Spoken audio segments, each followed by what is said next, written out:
தினமலர் நேயர்களுக்கு வணக்கம். பொங்கல்னாவே முதல்ல ஞாபகத்துக்கு வர்றது ஜல்லிக்கட்டு தான்.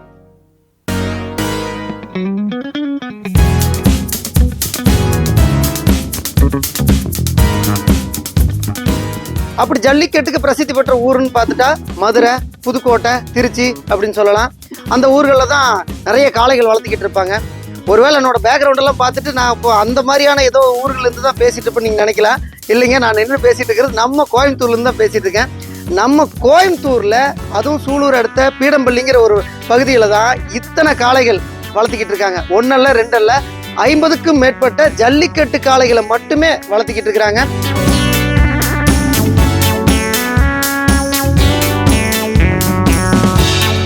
ஜல்லிக்கட்டுக்குன்னு புகழ்பெற்ற புலிக்குளம் அப்படிங்கிற ஒரு ரக மாடுகளையும் தேனி மலை மாடுகளையும் இங்க வந்து வளர்த்தி பராமரிச்சுக்கிட்டு இருக்கிறாங்க. இவங்க வந்து இவங்களுடைய பட்டின்னு பார்த்துட்டா கோவை கொடிசியா கிட்ட வந்து இவங்க ஒரு அந்த கண்ணுக்குட்டியெல்லாம் பராமரிக்கிறதும் ஜல்லிக்கட்டுக்கு தயாரான மாடுகளை வந்து இந்த பீடம்பள்ளி பகுதியில் வச்சு பராமரிச்சுட்டு இருக்கிறாங்க. சரி வாங்க, ஏன் இந்த ரகத்தை இவங்க குறிப்பிட்டு வளர்த்திக்கிட்டு இருக்கிறாங்க? அதுவும் ஒரு கோவை மாதிரியான ஒரு நகரப்பகுதிக்குள்ள இத்தனை காளைகளை பராமரிக்கிறது எவ்வளோ ஒரு சவாலானது. இவ்வளோ ஒரு அர்ப்பணிப்பு உணர்வோட ஒரு குடும்பமே சேர்ந்து இத்தனை காளைகளை பராமரிச்சுட்டு இருக்கிறாங்க. இதெல்லாம் வந்து அவங்கள்ட்டே கேட்டு தெரிஞ்சுக்கலாம். வாங்க போலாம்.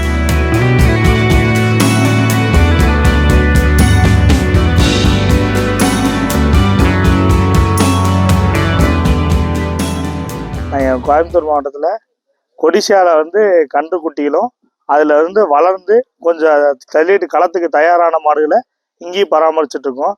அங்கே வந்து 37 கன்றுக்குட்டியும் இங்கே ஒரு 9 மாடுகளும் வச்சுருக்கோம். இந்த 9 மாடும் அடுத்து வந்து ஜல்லிக்கட்டு தயாராக இருக்குது. வர பொங்கலுக்கு களங்காண்டுறதுக்கு ரெடியாக தயார் பண்ணி வச்சுருக்கோம். எனக்கு வந்து சின்ன வயசுல இருந்தே இது ஆர்வம். நாட்டு என அழியக்கூடாது அப்படிங்கிறதுக்காக நான் வந்து இது முயற்சி பண்ணி இதை வந்து வளர்த்து ஜல்லிக்கட்டுக்கு கொண்டு போய்கிட்டு இருக்கேன். என்னோட நோக்கமே அதுதாங்க. எனக்கு அப்புறம் என்னோட பையனுங்க, பெரிய பையன், இது சின்ன பையன். சிரமத்திலேயே நம்ம ஏன்னா அழியக்கூடாதுங்கிற ஒரே நோக்கம் தானுங்க. இதில் ஒவ்வொரு மாடு பார்த்தீங்கன்னா இது புலிக்குளம். இப்போ அடுத்து இங்கே இருக்கிற புலிக்குளம், அது தேனி மலை மாடு இருக்குது. அப்புறம் புதுக்கோட்டை குட்டை ரக மாடுகளும் வச்சுருக்கோம். இந்த மாதிரி எல்லா மாடுகளும் வளர்த்திட்டு இருக்கோம். இது சிவகங்கை மாவட்டத்திலேருந்து எடுத்துகிட்டு வந்த மாடு. இதோட ப்ரீடு வந்து புலிக்குளம். இது வந்து கிட்டத்தட்ட நம்மள்ட்ட வந்து 3 வருஷம் ஆச்சு. ஒரு 10 வாடி அவுத்திருப்போம். 10 வாடியிலுமே சிறப்பான காளையாக வந்திருக்கு. நம்மளே பாயருக்கு தான் வரும். தீனி வச்சா திங்கும், மற்றபடி நம்மளை பாயருக்கு தான் வரும். இதோட பேர் வந்து வில்லங்கம். இது நம்ம வாங்கிட்டு வந்து இப்போ 1 வருஷம் ஆச்சு, 1.5 வருஷம் ஆக போகுது. இது வந்து இன்னும் அவுக்கலை. இந்த வருஷம் அலங்காநல்லூர் அவுக்கலான்னு சொல்லி ரெடி பண்ணிட்டு இருக்கோம். இதோட பேர் வந்து சுருளி. இது வந்து இன்னும் கலங்கான்ல, அடுத்த வருஷம் அவுக்கலான்னு தான் வெயிட் பண்ணிருக்கோம். கண்ணுக்குட்டி மாதிரி தானே தெரியும். இது வந்து புதுக்கோட்டை குட்டைன்னு சொல்லி சொல்லுவாங்க. இது அதிகபட்சம் வளர்றதே 3 அடி 3 அடி தான் அதிகபட்சமே வளரும் மாடு. புதுக்கோட்டை திருச்சி சைட்ல இதை மட்டும்தான் விரும்புவாங்க. ஒரு சிலருக்கு இந்த மாடு பிடிக்கும், ஒரு சிலருக்கு பிடிக்காது. இது நல்லா பாயுங்களா? இது நல்ல வேகமா இருக்கும்னா. என்னைக்கா இருந்தாலும் ரோசத்தை விடாது. இது மாதிரி குட்டை மாடு வந்து ரோசத்தை விடாது. ஆனா உங்களோட இத்தனை வருஷம் எக்ஸ்பீரியன்ஸ்ல எத்தனை காளைகள் வளர்த்திருப்பீங்க? எத்தனை களம் பார்த்துருப்பீங்க? குறைஞ்சது ஒரு 60-70 களத்துக்கு மேல பார்த்துருப்பீங்க. 10,000 மாடு இருக்குதுன்னா 10,000 மாடை வந்து ஒரு ஜல்லிக்கட்டில் அவுக்க முடியாது. ஒரு ஜல்லிக்கட்டில் வந்து ஒரு 800 காளைகள் 750 காளைகள் தான் அவுக்க முடியும். அப்போ வந்து அதுக்குள்ள நம்ம வாங்கணும். இங்கேருந்து நம்ம தெரிஞ்சவங்களை வச்சு கேட்க வேண்டியது வரும். இல்லை ஆன்லைனில் நம்ம பதிவு பண்ண 10,000 காளைக்கு வந்துடும்னு சொல்ல முடியாது. அதில் நம்ம தான் சிபாரிசு பிடிக்கிற வேண்டியது வரும்.